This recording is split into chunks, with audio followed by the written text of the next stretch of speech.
There is a major misconception being spread about First Amendment doctrine and the right of free speech under the Constitution that is being embraced to justify the Trump administration's efforts to defund any university that allows too much anti-Israel speech, too many protests against the Israeli government. By the way, you're absolutely free to protest the United States and its government as much as you want. You can attack it. You can denounce it. You can denounce the government's of any other country in the world, but not Israel, because your funding, if you're an academic institution, might be withdrawn as punishment for permitting students to express that view. And this misconception about free speech has to be clarified. And by the way, this is not my decor. I'm in a hotel. I wanted to clarify that as well. But in any event, the reason the federal government provides funding to American universities is because they're typically the center of medical research, technological innovation, scientific research, hospitals. These are things that the federal government wants to strengthen and encourage and fund because it benefits the United States. That has always been the idea behind why there's federal funding of American universities. No less a person than Mark Andreessen, who is a big supporter of the Trump administration, told the New York Times last month when defending Al Gore, who was widely mocked for saying he invented the internet, that it was in fact Al Gore who spearheaded the creation of the internet in the United States and the ability of American technology companies to take the lead in internet technology, because Al Gore did work so hard to fund academic institutions that had been working to develop the technology that gave rise to the internet, including the program at the University of Illinois where Mark Andreessen was working to develop the technology that would enable internet browsers. That's why there's federal funding of universities. But of course, you can take the position that there should be no federal funding of universities, or there should be. That's independent of the free speech point, which is that once the federal government or any government decides to offer a benefit that's optional, it doesn't have to provide it, but it decides it's going to, it cannot then condition receipt of that benefit on you're expressing a particular view, you're affirming a particular view, or you're refraining from expressing a political view.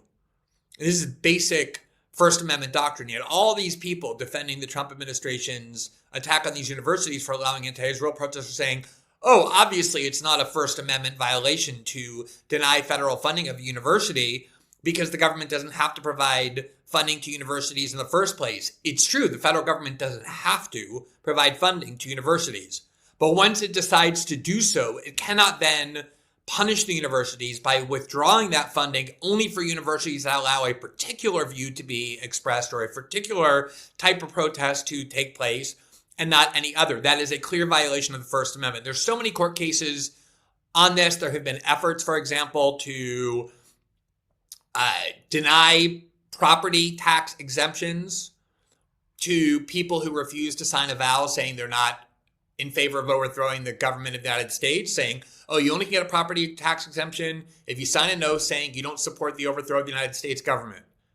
But people who sign that loyalty pledge to the U.S. government will get property tax exemptions. Obviously, you don't have to provide the property tax exemptions, but the Supreme Court said once you do, you can't condition it on a loyalty with the United States government because that is a violation of free speech. There have been all kinds of other cases like that where there's funding to legal aid lawyers, and they try to say if you're a lawyer and you challenge any welfare reform laws in American courts, you will be ineligible for receiving legal aid. The only lawyers who can get legal aid funding from the government are those who support welfare reform or who stay silent on about it. The court has denied that is unconstitutional. There was an effort to say any news outlet, public media company that gets federal funding has to refrain from editorializing about anything. The minute they try to editorialize about something, they lose their federal funding. The Supreme Court said that's unconstitutional as well. That's because once you offer a benefit, you can't then deny that benefit as punishment for a particular view. And it's so obvious that that has to be the principle. Just consider this hypothetical.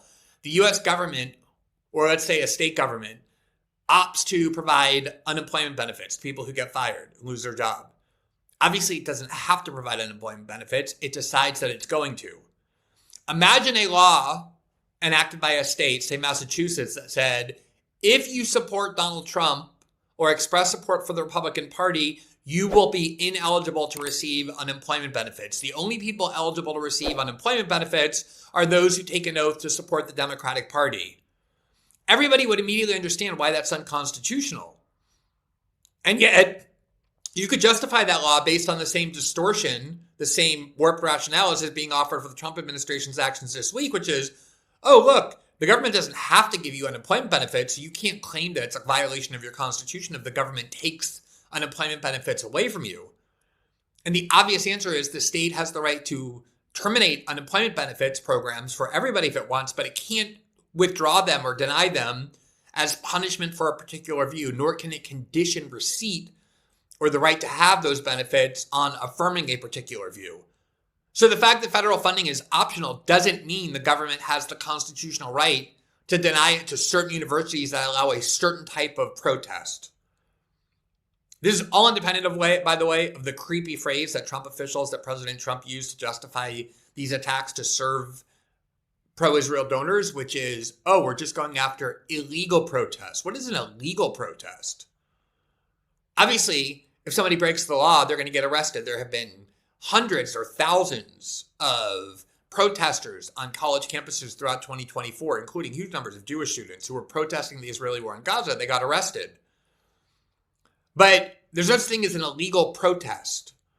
And if you're going to deny federal funding based on, quote unquote, permitting an illegal protest, you can't just have that be the case for hate speech against Jews or hate speech against Israel. It would have to be applied universally. Otherwise, it's clearly unconstitutional as an attempt to punish institutions for permitting a certain kind of protest expressing a view that this current government dislikes. This is not controversial. This is not in dispute. It's entirely clear. There are multiple Supreme Court cases on it. Just common sense tells you that you can't condition the receipt of a benefit on the requirement to affirm a certain view, nor can you withdraw that benefit as punishment for expressing another view consistent with the First Amendment.